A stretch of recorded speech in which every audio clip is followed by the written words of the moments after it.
Dans la deuxième colonne, on fait le shiur, le nishmat, les gens qui ont été assassinés ce matin et pour la refoua aussi des gens qui ont été blessés, et que Hachem ait pitié, qu'il arrête toute cette barbarie qu'il y a dans le monde. Amen. Amen.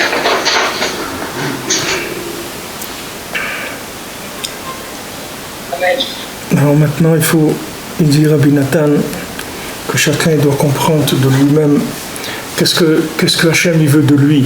C'est-à-dire qu'il y a des choses qu'on ne peut pas dire, que chacun il a une compréhension qui lui est personnelle par rapport à sa neshama. C'est-à-dire chacun il a une âme, et cette âme-là elle est en communication avec Hachem. Et il y a des fois où elle va recevoir une information, et cette information, il n'y a que elle qui peut la traiter. Donc chacun, il doit s'annuler, prendre l'habitude de s'annuler à Hachem pour pouvoir être orienté vers la vérité. L'orientation de la personne dans sa vie, elle viendra de sa soumission à la vérité. Si quelqu'un il est soumis à la vérité, Hachem il fera tout pour lui, pour qu'il réussisse dans les chemins de la vérité. Mais celui qui n'est pas soumis à la vérité, il faut savoir qu'il manipule sa vie. Et c'est pas une vie de réussite. Même s'il a réussi le film qu'il a écrit, c'est tout. Mais il n'a pas réussi sa vie. Il a réussi le scénario qu'il a écrit. Et d'ailleurs, j'étais étonné, j'ai lu un article il n'y a pas longtemps, où il y a plusieurs fois où des artistes de cinéma, ils se sont suicidés après qu'ils aient joué un rôle. C'est-à-dire que comme dans le cinéma, il faut rentrer dans la personne, c'est-à-dire pour pouvoir jouer le rôle de quelqu'un, il faut vraiment y croire, il faut qu'il rentre dedans. Mais après, c'est arrivé que des gens ils se sont suicidés après avoir tourné un film, parce qu'ils ont tellement vécu le personnage qu'ils ne sont plus arrivés à se détacher de ça. Et comme c'était quelque chose qui était dur à porter, ils se sont suicidés. Ça veut dire maintenant, il faut pas faire attention à ce qu'on ressent, parce qu'on peut ressentir beaucoup de choses, et c'est complètement faux. C'est-à-dire on peut ressentir ça, et c'est faux complètement ce qu'on ressent. Ce qu'il faut ressentir, c'est l'annulation à Hachem. C'est ça qu'il faut. Il faut se soumettre à Dieu, c'est tout. Il faut se soumettre à la vérité, et il faut le vivre tous les jours. Et il faut le dire à Hachem, moi je vis en soumission à toi. C'est ça ma vie. Ma vie, elle t'est soumise.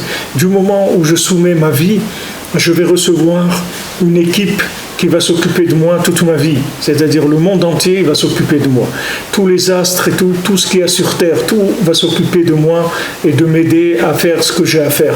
Parce que du moment où j'ai choisi la vérité, je reçois un assistanat dans tout. De la même manière, si j'ai choisi le mensonge aussi, je serai assisté aussi dans le mensonge. Donc maintenant, la réussite, c'est pas un critère de vérité. Ça, il faut que ça soit clair dans le cœur et dans la tête de chacun. Les gens qui réussissent, c'est pas les gens qui ont raison. Il faut savoir ça, que la réussite et la vérité, ça n'a pas de rapport. Parce que la réussite, on a vu dans la paracha tout à l'heure, dans la bracha, il dit regarde, à Yaakov, tu lui donnes que ce qu'il mérite. Mais à Esav, tu lui donnes même s'il ne mérite pas. Pourquoi ? Parce que Esav, si tu lui donnes, tu lui donnes pas, il va commencer à t'insulter. Il va commencer à dire des choses contre Hachem, etc. Mais Yaakov, si tu lui donnes ce qui lui revient de droit, il ne va pas se révolter. Il ne va pas se révolter, il va dire ça c'est Hachem qui m'a donné, c'est tout. Et même quand tu lui donnes du bien, il va dire je suis tellement petit par rapport au tout chesed et toute la vérité que tu m'as donné. Voilà, regardez des gens, qu'est-ce qu'ils ont fait? Ils ont été à la tfila ce matin, et ils ont été tôt, et des gens, ils rentrent les tuer à 7 heures du matin, avec le talit et les tfilin. C'est qui ces gens-là là? C'est des neshamot, des tzadikim, c'est des tzadikim qui sont venus dans le monde pour arrêter le massacre de l'humanité. C'est des gens qui sont partis comme les deux, qu'il a demandé, il a demandé Yitzhak à ses deux fils d'amener chacun deux comment on appelle ça, deux gibiers. Voilà, il a amené deux, l'autre il a amené deux, quatre. Voilà, quatre. Ce matin, ils ont été tués comme ça, avec des haches, des couteaux, des revolvers, des trucs.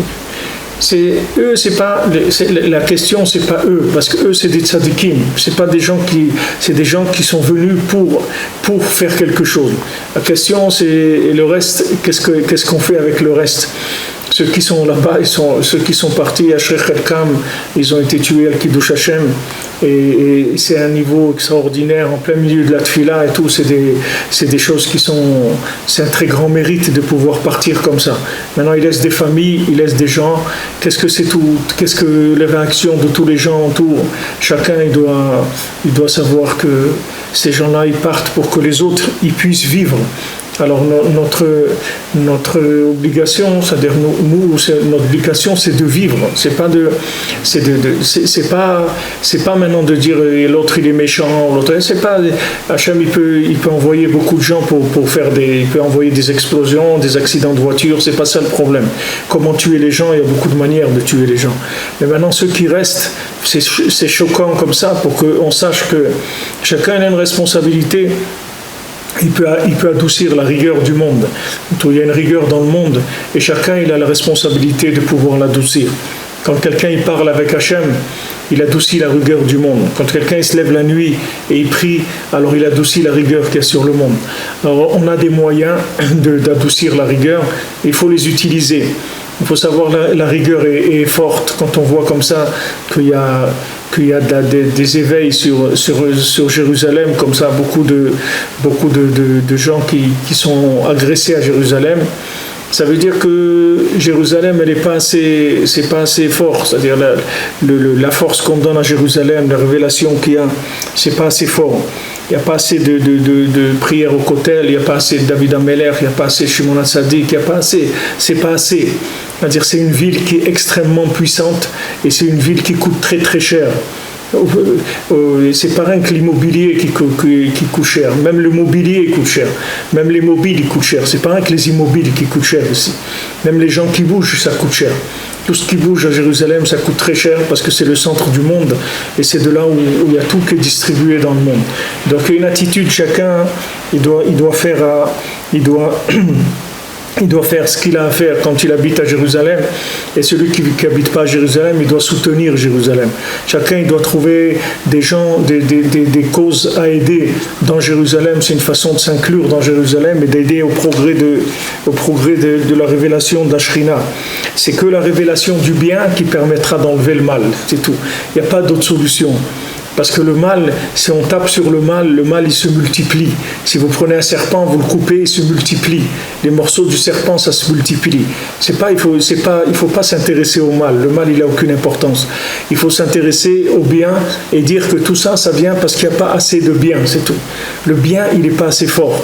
Il faut plus, il faut développer plus le bien. C'est pour ça qu'on est poussé par des événements tellement horribles, tellement choquants, pour qu'on chacun doit avancer. Al-Ken Amar Hashem Yitbarach Lech emor lahem shuvu lachem laolechem ve'ata po amod imadi. C'est pour ça qu'Akadosh Baruch Hu il a dit à Moshe Rabbeinu, va leur dire que chacun y rentre chez lui et toi tu vas rester ici avec moi.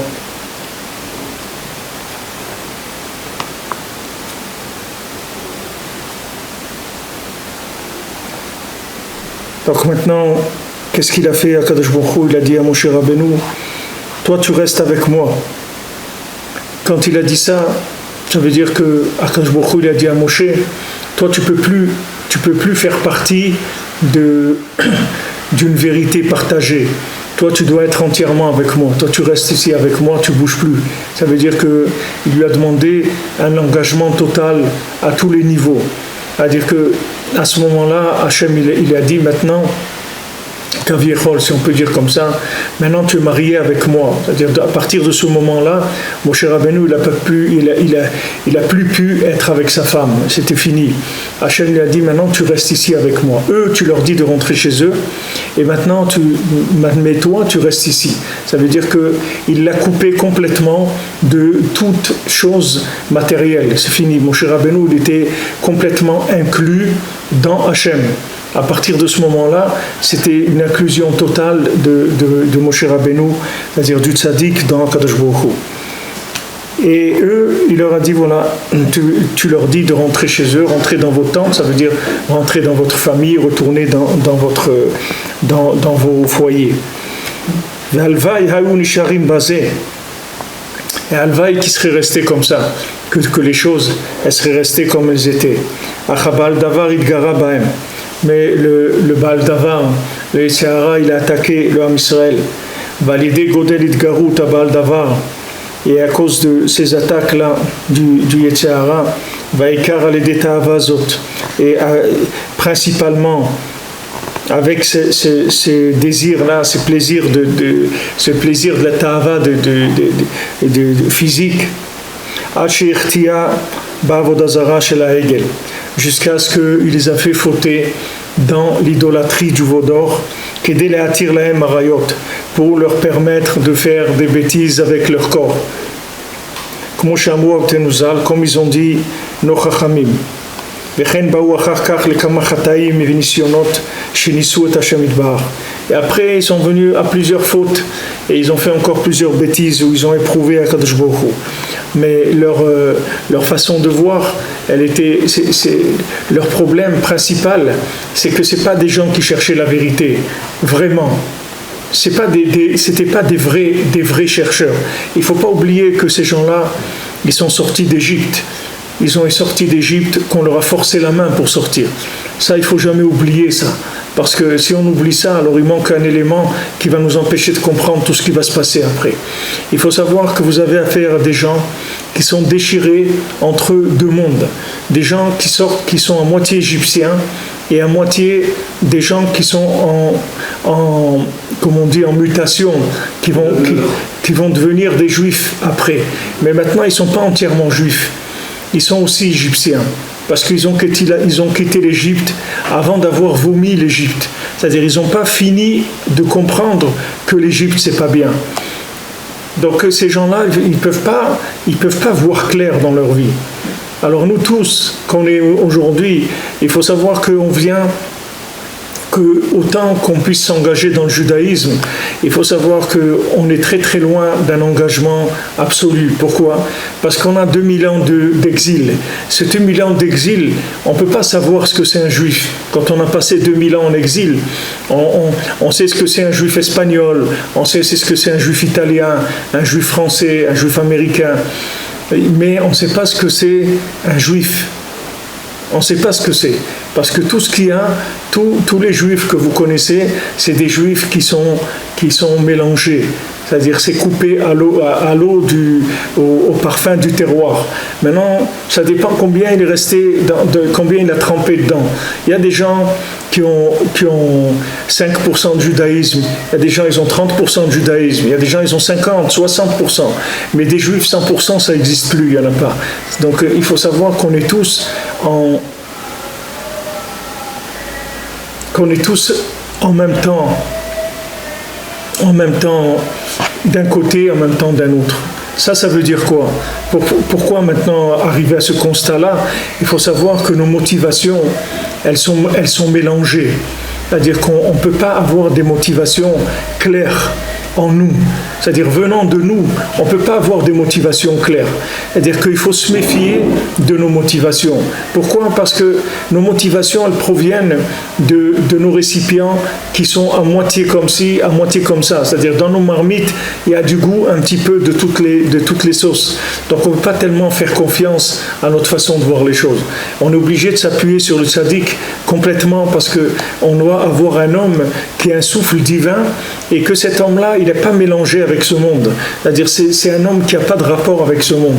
Donc maintenant, c'est pour ça que aussi, c'est l'une des raisons pourquoi Rabbi Nachman il a fait quelque chose qui n'a pas été accepté par tous les rabbanim, ni à l'époque ni maintenant. Rabbi Nachman il a dit, moi je suis le dernier rabbi qu'il y aura dans le monde. Après moi il n'y aura pas de rave, c'est fini. Pourquoi Rabbi Nachman il a dit ça ? Pourquoi on a été obligé d'arriver à une solution pareille ? Parce qu'on ne peut pas aujourd'hui se rapprocher de quelqu'un qui est physiquement dans ce monde. Parce que toute personne qui est physique dans ce monde aujourd'hui, il faut que vous sachiez qu'il y a à boire et à manger, ça veut dire qu'il est automatiquement mitigé et mélangé dans sa conception de la vérité. Parce que c'est impossible. On a dépassé complètement la dose de mélange qui était possible de résorber avec la vérité. C'est-à-dire que maintenant, il y a une vérité qui peut être vécue de façon parfaite. Cette vérité, elle peut être vécue il y a 3 siècles, il y a 4 siècles, il y a 5 siècles. Un juif, il pouvait être intègre. Vous pouviez trouver des juifs intègres, c'est-à-dire vous prenez le juif et vous dire ça c'est un juif complet, depuis sa façon de s'habiller, de sa façon de manger, de sa façon de parler, tout ce qu'il pense, tout ce qu'il dit, c'est entièrement juif 100%. Maintenant la galoute elle a tellement duré qu'à un moment ça a basculé, c'est-à-dire que la galoute elle nous a mélangé notre judaïsme et on est arrivé à du judaïsme qui est complètement, comme on dit, il y a un mot en français pour dire ça, j'ai oublié, mais il y a un mot qui dit ça, comment la chose elle est mélangée. Et maintenant on vit, si on va d'après notre façon de voir les choses, on est sûr de se tromper. Donc d'un côté on est tranquille parce qu'on est sûr de se tromper. Et d'un autre côté, on n'a pas le choix que d'écouter des tzadikim qu'ils savent où ils sont en train de nous emmener. Maintenant, Rabbi Nachman, vous croyez que Rabbi Nachman, il pouvait pas nommer quelqu'un qui allait être après lui? Rabbi Nachman, il avait Rabbi Nathan. Rabbi Nathan, c'est lui qui a tout écrit. Même ce que Rabbi Nachman, il n'a pas écrit, Rabbi Nathan, il a écrit. Alors Rabbi Nachman, il a dit, sachez, il a montré Rabbi Nathan, il a dit, sachez que si vous n'aviez pas cet homme-là, il ne serait rien resté de moi dans le monde. C'est-à-dire que sachez que tout ce qui reste de moi, ça se trouve dans cet homme-là. Tout ce qu'il y a dans le monde, de mon enseignement, du Likutei Moharan, du Sipurim Maasiot, de tout, c'est grâce à lui que vous avez ça. Donc je réside en lui, il a dit Rabbi Nachman. Alors d'un côté, il dit je réside en lui, et d'un côté, il dit après moi, il n'y aura plus de rabbi, c'est moi le dernier rab. C'est-à-dire je reste avec vous. Alors on peut lui dire, mais rab, où vous êtes? Cherche-moi, tu vas voir que je suis là. Je suis là à côté de toi, tout le temps. Mais il faut que tu me cherches. Pourquoi ? Parce que je ne peux pas me montrer à toi en tant qu'être humain. Parce que si je me montre à toi en tant qu'être humain, tu vas avoir une vision qui est faussée des choses. Parce que tu ne peux plus voir la vérité dans une forme physique. Le mélange, il est trop fort. Donc c'est fini. Il n'existe plus du 100%. C'est fini. Le 100%, il n'existe plus. C'est pour ça qu'on voit Hanouka, c'est une petite fiole, un petit peu d'huile comme ça, scellée, et tout, un tout petit peu d'huile pour allumer un jour. C'est tout. Rabbi Nachman, il dit, vous inquiétez pas, vous croyez que je vous ai donné quelque chose qui est invivable, vous croyez que je vous ai laissé, jamais je vous laisserai. Je suis là avec vous et je vous accompagnerai jusqu'à Mashiach, je serai tout le temps avec vous aussi. Donc vous ne faites pas de soucis, je suis là. Il dit, mais où vous êtes, Rabbi? Il faut me chercher. Vous prenez les comptes des 7 mendiants, vous verrez que quand ils se sont mariés, ce jeune couple, alors le jour de leur mariage, ils se sont dit, Où est-ce qu'il est ce mendiant qui nous a donné à manger quand on était dans la forêt? Comme on aurait été heureux qu'il assiste à notre mariage. Ça aurait été tellement un grand bonheur pour nous qu'il assiste à notre mariage. Alors il est arrivé, il a dit voilà, je suis là, je suis avec vous, je suis là, ne croyez pas, je suis là, je suis tout le temps avec vous, je suis là, ne vous faites pas de soucis. Alors ça change, c'est une approche qui change, c'est-à-dire que c'est plus une donne, c'est plus la même donne qu'il y avait avant. Avant, il y avait une donne qui était physique, c'est-à-dire que la personne, elle allait, elle toquait chez le rabbin, bonjour monsieur le rabbin, et truc, voilà, j'ai un problème, mon fils, il ne veut plus aller à l'école, qu'est-ce que je fais? Alors le rabbin lui dit, voilà, vous lui donnez un coup de savate sur la tête, ou vous lui proposez de lui donner un bonbon, il va vous donner une solution, et voilà. Et vous rentrez chez vous, vous avez qu'à appliquer ce qu'il dit le Rav, et vous continuez la route, ça continue, c'est tout. Aujourd'hui, il n'y a plus ça. Aujourd'hui, si vous allez voir un Rav honnête, vous allez dire, Rav, mon fils il ne veut plus aller à l'école, qu'est-ce qu'on fait? Alors, si le Rav il est honnête, il veut dire, viens, on va pleurer tous les deux. C'est tout ce qu'il peut vous dire. Parce qu'il ne peut pas vous dire quoi faire. Parce qu'il ne sait pas quoi faire. Il ne sait pas quoi faire. C'est-à-dire qu'il ne peut pas avoir un conseil de par lui-même de quelque chose de parfait. Donc il est obligé de vous donner une solution, que cette solution elle est mitigée. À moins que ça soit un élève de Rabbi Nachman, un vrai élève de Rabbi Nachman. Parce qu'il y a des élèves aussi qui sont aussi des gens, des amateurs, c'est-à-dire des gens qui sont venus, qui se sont installés, qui ont monté des boîtes à leur compte. Je ne vais pas rentrer dans les détails, c'est chacun dans sa recherche de la vérité, il verra ça aussi. Si quelqu'un cherche la vérité, on l'orientera vers la vérité. Rabbi Nathan il dit que celui qui cherche la vérité, on lui donne un ange de vérité pour l'accompagner. Donc maintenant on nous met devant une situation qui est extrêmement difficile. Regardez, voilà ce qui se passe en Eretz Israël. Voilà aujourd'hui, qu'il y ait quelqu'un qui nous dise qu'est-ce qu'il faut faire. Il n'y a personne qui peut vous dire ce qu'il faut faire. Et celui qui dit ce qu'il faut faire, il est fou. Parce que personne ne sait ce qu'il faut faire. Si on va d'un côté, il y a ça. Si on reste en Égypte, alors Paro, ils nous erront esclaves. Si on sort d'Égypte, Paro, il va nous tuer. Si on va vers la mer, on va se noyer dans la mer. Alors où on va aller? Qu'est-ce qu'on va faire? On n'a pas où aller. On n'a pas où aller. Hachem, il veut de la prière. Hachem, il veut de la prière. Hachem, il veut plus des combines. Il n'y a plus de combines. Hachem, il veut de la prière. Hachem, il dit, c'est moi le patron et c'est moi qui vais m'occuper de vous. Donc vous allez maintenant venir parler avec moi. Vous allez prier. C'est ça que j'attends de vous. C'est tout. J'attends pas autre chose de vous. Et maintenant, tous les dirigeants, que vous les voyez, on les critique tous. C'est-à-dire on critique les dirigeants, mais ceux qui critiquent, j'aimerais bien les voir à la place de ces gens-là, comment ils pourraient vivre, Bichlal. Ces dirigeants-là, ils n'ont ni jour, ni nuit, ni manger, ni rien du tout. Comment, avec ce qui se passe ici, c'est un buisson ardent, ça ne s'arrête jamais. Il n'y a pas une minute. Ça, c'est dans ce qu'on voit, nous. Il y a tout ce qu'on ne voit pas, tout le côté de l'iceberg qui est caché, qu'on ne voit pas, où c'est des gens qui sont sous pression permanente. Alors c'est facile de dire ouais, pourquoi il fait ça ou pourquoi il fait pas ça. C'est pas ça qui est important.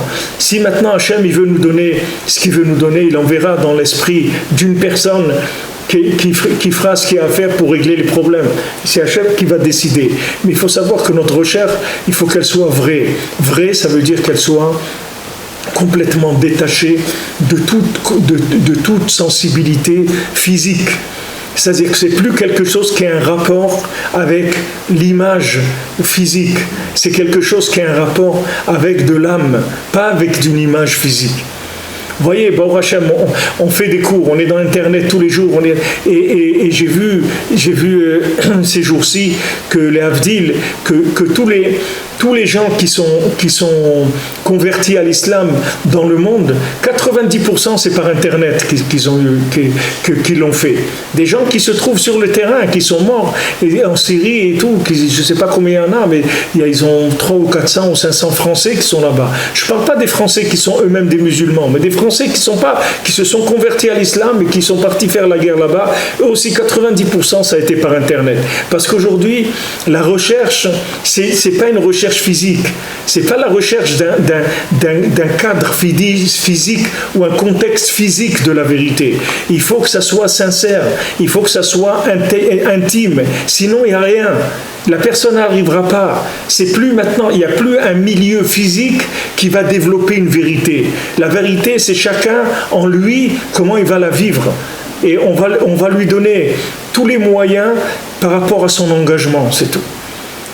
On ne peut plus traiter les gens avec des choses générales parce qu'on ne va plus donner les mêmes moyens aux gens.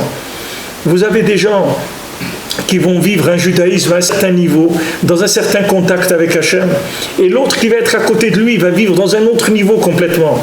Mais ces gens-là, vous ne pouvez pas leur servir la même soupe, parce que si vous leur servez la même soupe, vous allez en bloquer un, vous allez en donner trop à un, ou pas assez à l'autre. Donc il faut maintenant, ce que vous donnez, c'est un souffle divin qui va permettre à chacun de se connecter. C'est ça qu'il faut donner. Aujourd'hui, c'est ce qu'on donne, c'est du roi Chaim, du souffle de vie, que maintenant avec ce souffle, la personne, elle va se réveiller, elle va commencer à vivre, elle va commencer à chercher. Et dès qu'elle va commencer à chercher, ne vous faites pas de soucis, Hachem, il est là, il va lui donner tout ce qu'il y a dans le monde pour qu'il puisse arriver à ce qu'il va faire. Mais il n'y a plus maintenant une vie physique de la vérité. On ne peut plus s'attacher à une façon physique de vivre la vérité.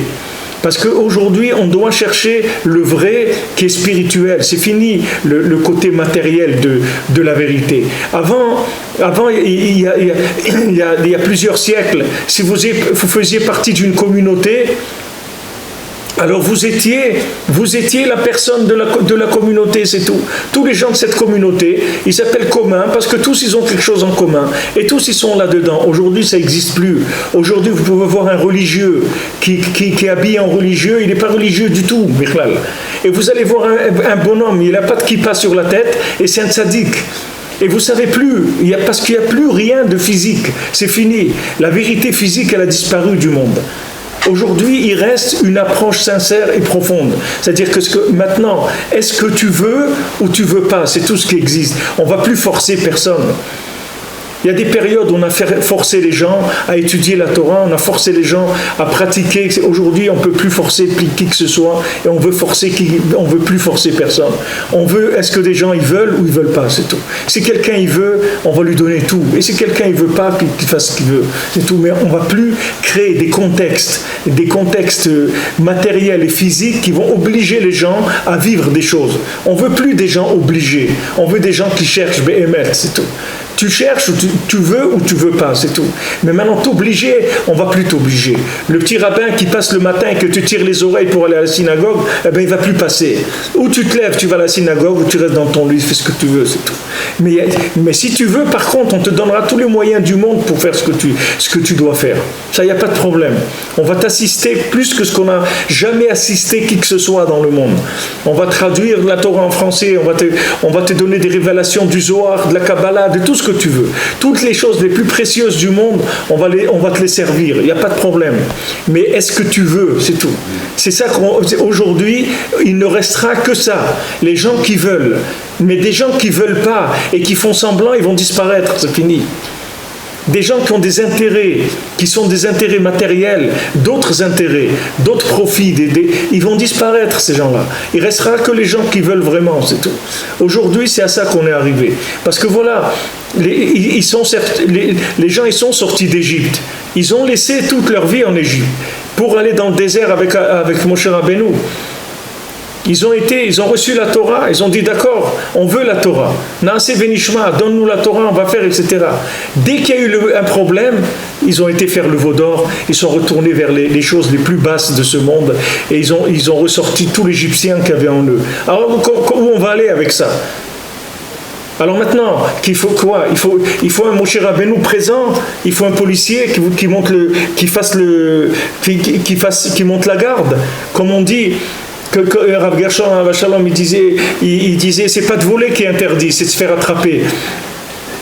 C'est-à-dire voilà le raisonnement. C'est-à-dire que voler, les personnes, bien sûr, ils sont prêts à voler tout, mais de se faire attraper, il a peur. Donc alors ils volent pas. Mais aujourd'hui, on va t'enlever ça. Tu vas plus avoir peur. Alors vas-y, fais ce que tu veux. Allez, fais ce que tu veux. Tu veux voler, fais ce que tu veux. Le gendarme, on te l'enlève. C'est tout. Les feux rouges, il n'y a plus de radar, il n'y a plus de policiers. Vas-y, fais ce que tu veux. Tu veux brûler le feu rouge, vas-y, brûle le feu rouge, fais ce que tu veux.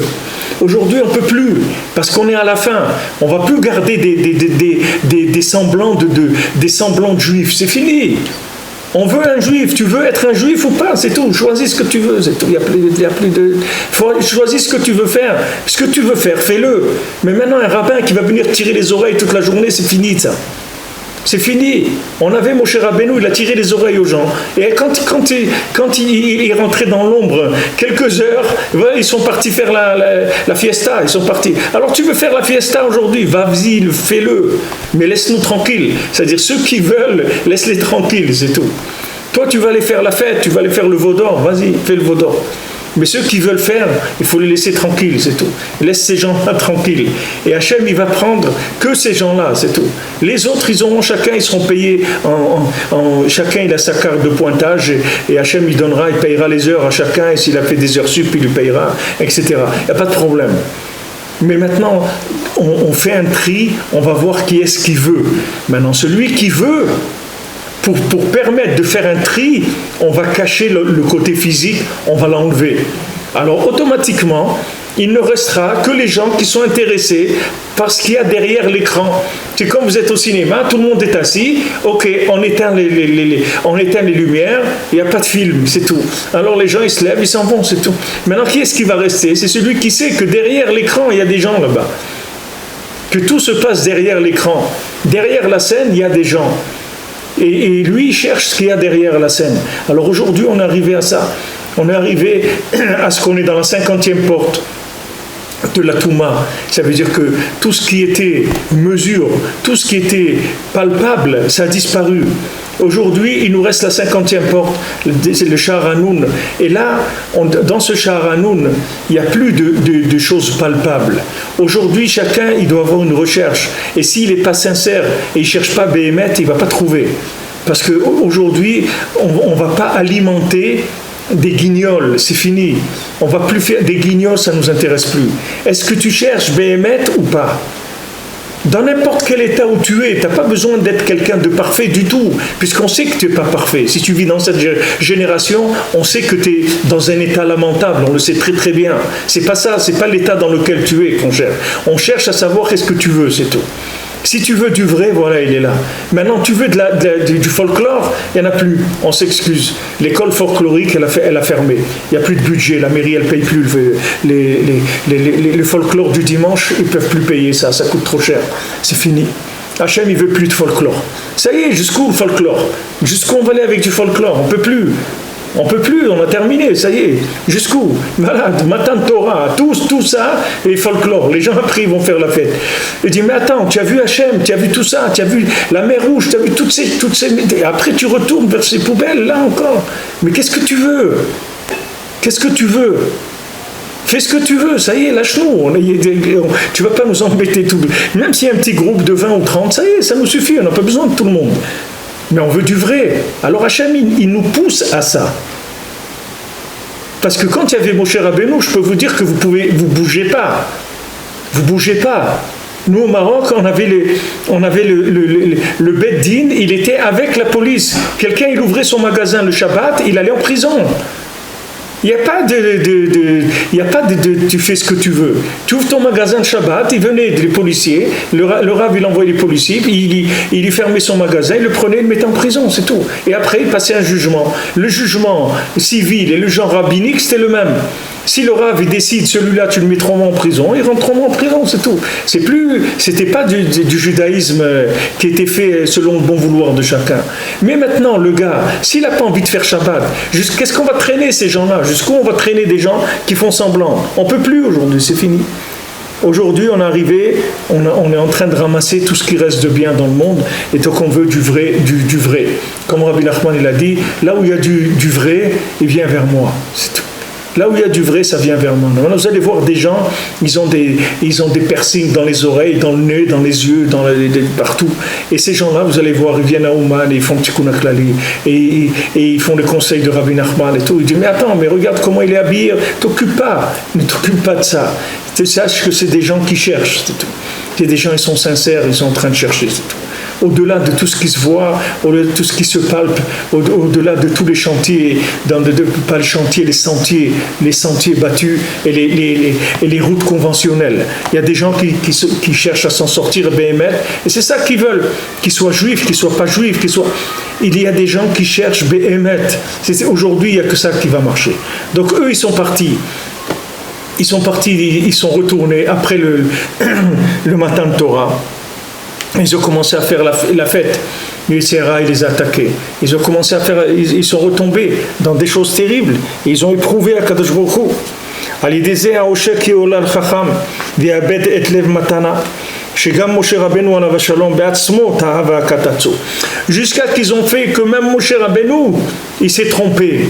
Même Moshe Rabbeinu, il a frappé le rocher. Regardez jusqu'où ils ont amené Moshe Rabbeinu. Qu'il a frappé le rocher. C'est-à-dire il a utilisé la rigueur. Donc voilà, aujourd'hui, vous pouvez être sûr que Moshe Rabbeinu ne frappera plus le rocher. Il n'y a plus personne pour frapper le rocher, de toute façon. Il n'y a plus personne physiquement qui va être avec nous pour frapper le rocher. Si vous voulez voir le Rav de la génération, il faut que vous pleurez, parce que sinon vous n'allez pas le voir.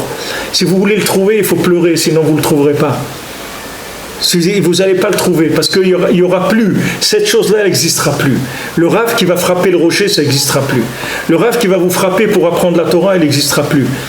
C'est fini. Le Rav va vous parler. Voilà les amis, il y a de la Torah, c'est beau, c'est extraordinaire. Ça vous intéresse, oui ou non? Ça ne t'intéresse pas? Vous pouvez rentrer à la maison. Vous êtes libre. On ne prend que les gens qui sont intéressés. Les gens qui ne sont pas intéressés, vous n'êtes pas obligés de rester en cours.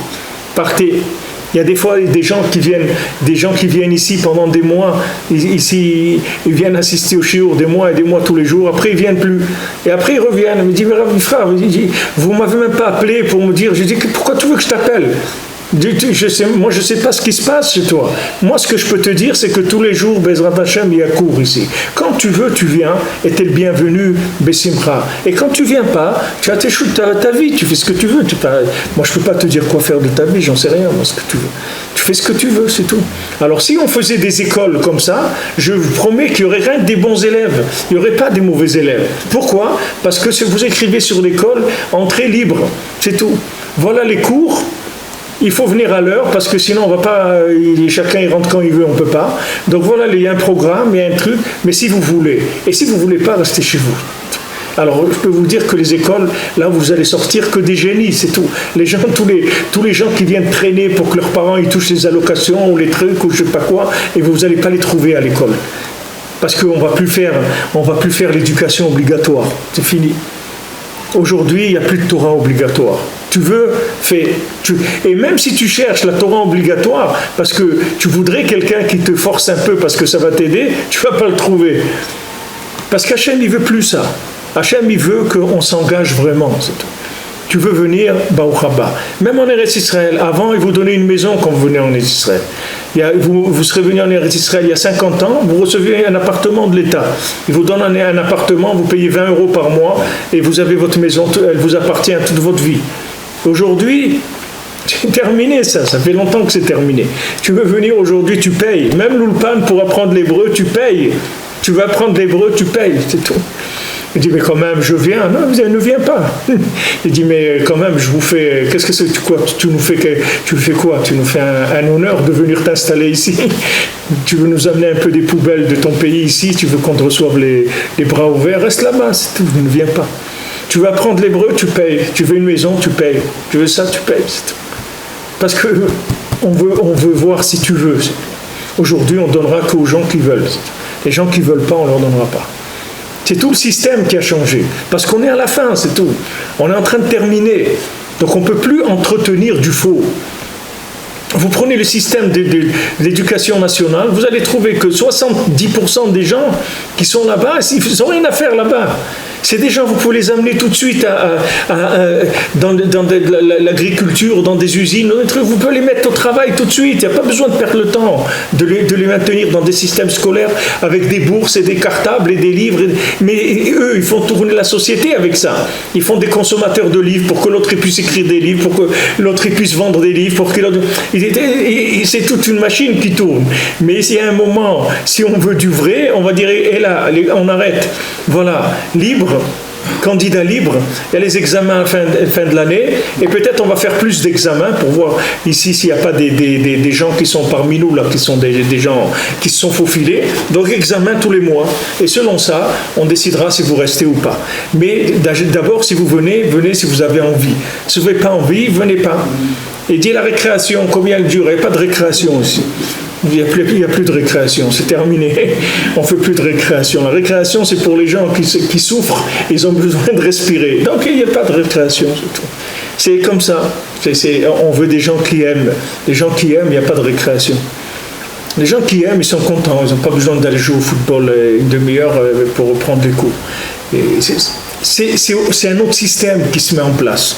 Il faut savoir qu'on va... C'est même pas un système, parce que c'est pas un système, mais on va vers autre chose.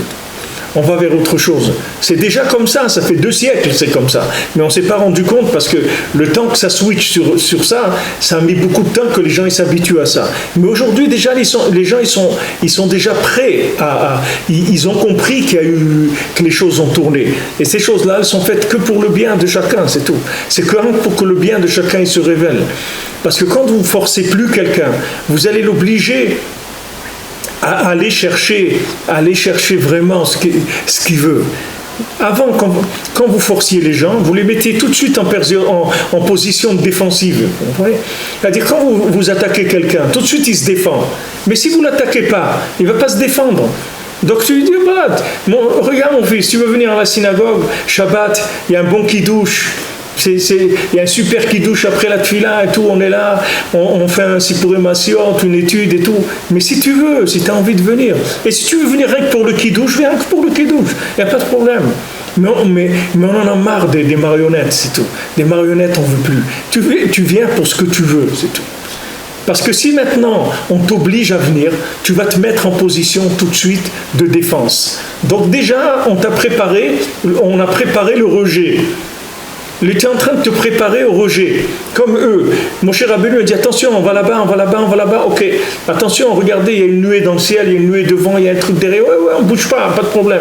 On ne bouge pas, tu ne fais pas de soucis, on ne bouge pas. Dès que Moshe Rabbeinu, il a un truc, ça y est, la débandade, tout le monde s'en va. Mais maintenant, on ne peut plus faire ça. Jusqu'à quand la débandade? On a fini, il n'y a plus de débandade. Maintenant, on veut que les gens y rentrent. Donc, on est obligé d'employer une méthode qui n'est pas une méthode béhémeth, qui est tellement sympathique pour des gens faibles parce que on ne va pas les rattraper, mais il faut savoir que ces gens faibles, ils sont faibles par rapport à des systèmes où il y a de la rigueur, mais par rapport à des systèmes où il y a du cœur, ils sont très forts les gens.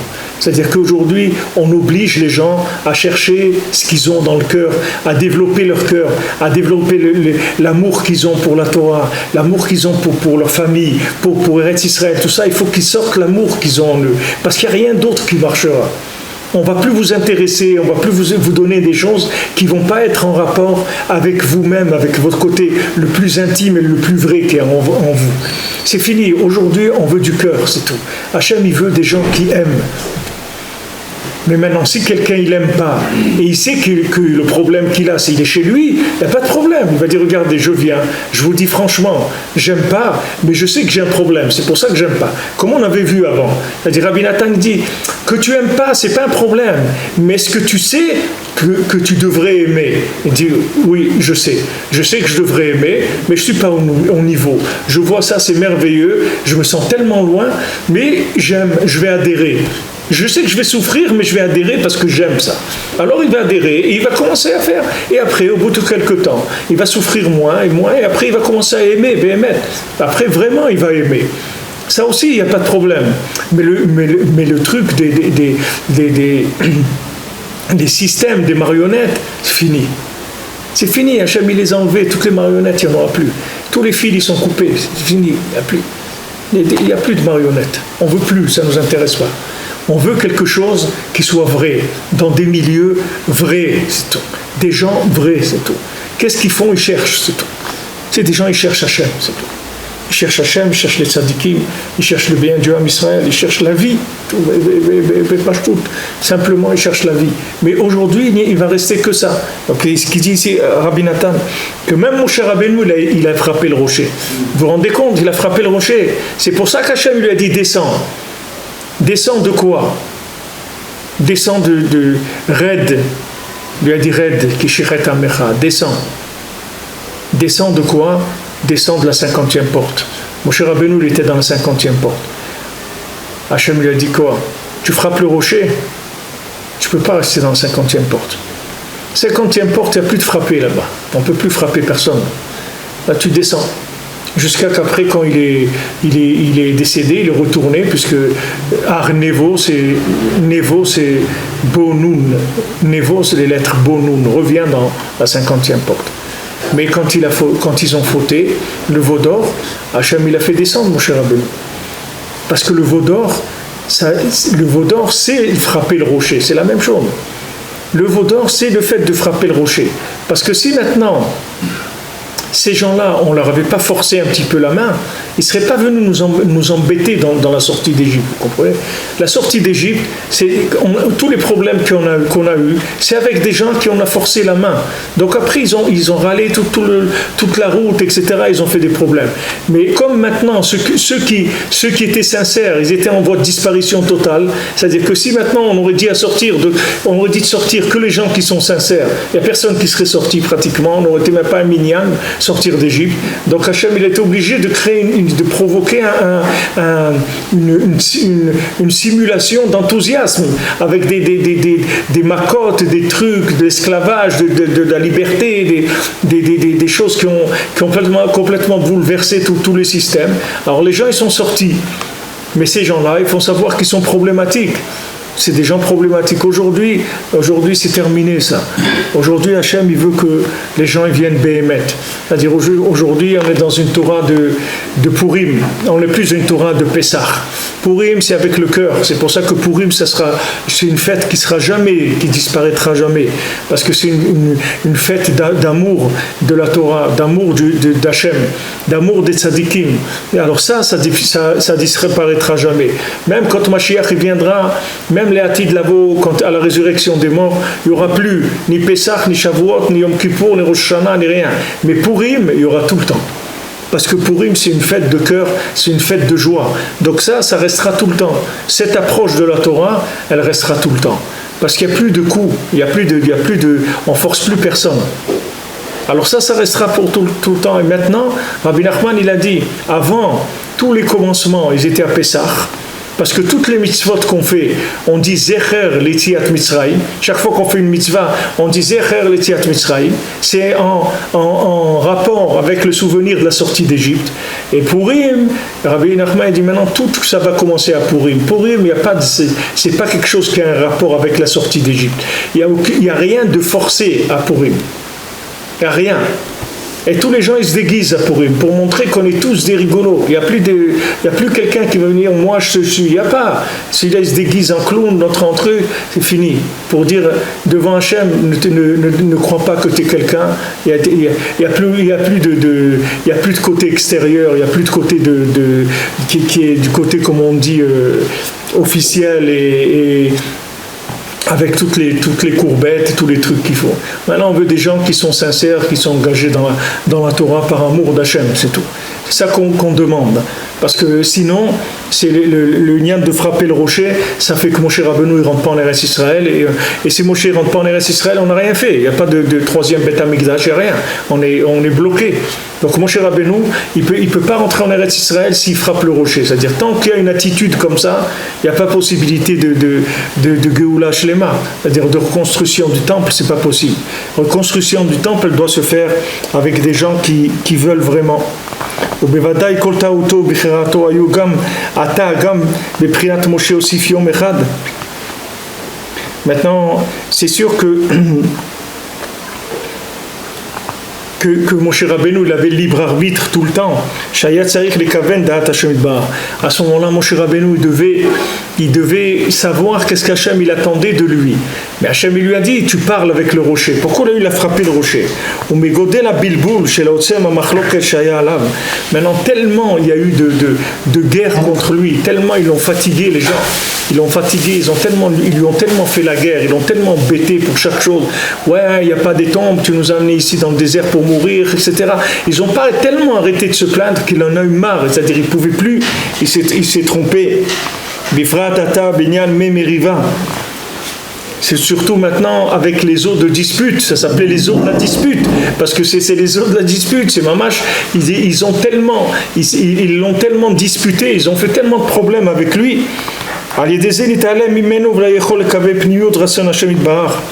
Et à cause de ça, ça s'est caché de lui, c'est-à-dire que la véritable attitude à avoir, elle a été cachée de lui, et il n'a pas pu trouver quelle était vraiment la volonté d'Hachem. Et ça fait que Moshe Rabbeinu, il a été mistalek. Moshe Rabbeinu, il est parti à cause de ça. C'est-à-dire que du moment où il n'a pas pu continuer à voir clair dans ce que Hachem il voulait, donc il ne pouvait plus rester. Il ne pouvait plus être le maître de la génération, puisque maintenant il voyait plus clair. Puisque voilà, il a été frappé le rocher, alors qu'il fallait parler avec le rocher. Donc quand il s'est trompé de méthode, il a dû partir. Maintenant, Moshe, il se trouve présent dans toutes les générations. Et il répare le Ham Israël dans chaque génération. Et il frappe, il répare le fait qu'il a frappé le rocher dans chaque génération. C'est-à-dire à chaque fois, chaque sadique de la génération qui vient, et pour les gens qui ont la question, parce que souvent les gens me posent cette question à Internet, ou ils me demandent cette question, mais voilà, c'est écrit le sadique de la génération, etc. Rabbi Nachman, il a dit que c'est lui le sadique de la génération, depuis le temps où il était, c'est-à-dire il y a 2 siècles, jusqu'à Mashiach, il n'y aura pas d'autre tzaddik de la génération. C'est une seule génération, de lui jusqu'à Mashiach, et c'est lui le tzaddik de la génération. Ça aussi, c'est à prendre ou à laisser. S'il y a des gens qui ont d'autres idées, il n'y a aucun problème. Nous, on est toujours ouverts sur toutes les idées, que chacun y fasse ce qu'il veut. Il y a pas on n'oblige personne, et on force personne, et on prétend pas venir avec un bâton de la vérité, et voilà, c'est la vérité. Faites ce que vous voulez, chacun là où il sent, il a qu'à aller là où il sent que ça l'intéresse, que c'est bien pour lui. Mais en tout cas, ce qu'il a dit Rabbi Nachman, c'est ça. C'est que lui, c'est le Moshe Rabbeinu de la génération. Depuis qu'il s'est révélé jusqu'à Mashiach, il n'y a que lui qui sera là, et c'est lui qui répare cette chose-là. Réparer le lien d'utiliser la rigueur par rapport à la Torah. Parce que quand on utilise la rigueur, on crée dans les gens des phénomènes de rejet. Ça fait que la personne, elle devient ambivalente dans son engagement. Elle commence à avoir un engagement qui est mitigé. Cet engagement mitigé, il vient du fait qu'on utilise la violence, qu'on utilise la rigueur. Maintenant, Hachem, il ne veut plus d'engagement mitigé, donc il n'y aura plus de rigueur. Il n'y aura plus de rigueur. Maintenant, bien sûr, tous ceux qui font semblant, ils seront perdants, parce qu'ils n'auront plus comment faire semblant, puisqu'il n'y a personne qui va les forcer. Mais ceux qui veulent vraiment, eux, ils vont se régaler, parce que vraiment, ils vont trouver une vérité avec de l'amour, avec de la joie, avec tout ce qu'il faut pour pouvoir vivre la terre. Avec ça, il répare le fait d'avoir frappé le rocher, que ça c'était toute l'histoire de la dispute contre Moshe Rabbeinu. Sheba l'idée ta'uti manal, qui viennent des erreurs des gens. Shenimshar miprinat beder shadam rotze leler, que toutes ces erreurs, elles viennent du fait que Hachem il a laissé le libre arbitre aux gens. Comme il a laissé le libre arbitre, alors chacun il a choisi ce qu'il a voulu, et il a fait des histoires à Moshe Rabbeinu. Que c'est ça qui fait que ces démons juifs dont on a parlé, qu'il existe des démons qui sont juifs, que ces démons juifs, ils font tromper les gens. Ils leur créent des idées, ils amènent des idées, des choses qui sont entièrement fausses. Maintenant, la fin de la réparation de ce principe-là, elle va se faire par Mashiach, Sheu Moshe Be'atzmo, que Moshe c'est Mashiach, que c'est lui Moshe, c'est lui-même. qu'à ce moment-là, Moshe Rabbeinu, il pourra avoir la révélation de qu'est-ce que Hachem il veut de façon parfaite, c'est-à-dire qu'il saura exactement qu'est-ce qu'Hachem il veut. Et puis il y aura aucune erreur dans aucune chose, c'est-à-dire il saura exactement ce qu'il faut. Et ça réparera le libre arbitre de chacun. Donc ça, on va ouvrir sur un autre sujet, Bezat Hashem, on en a parlé déjà, mais là, on va rentrer plus profondément, ça on continuera demain, Bezat Hashem.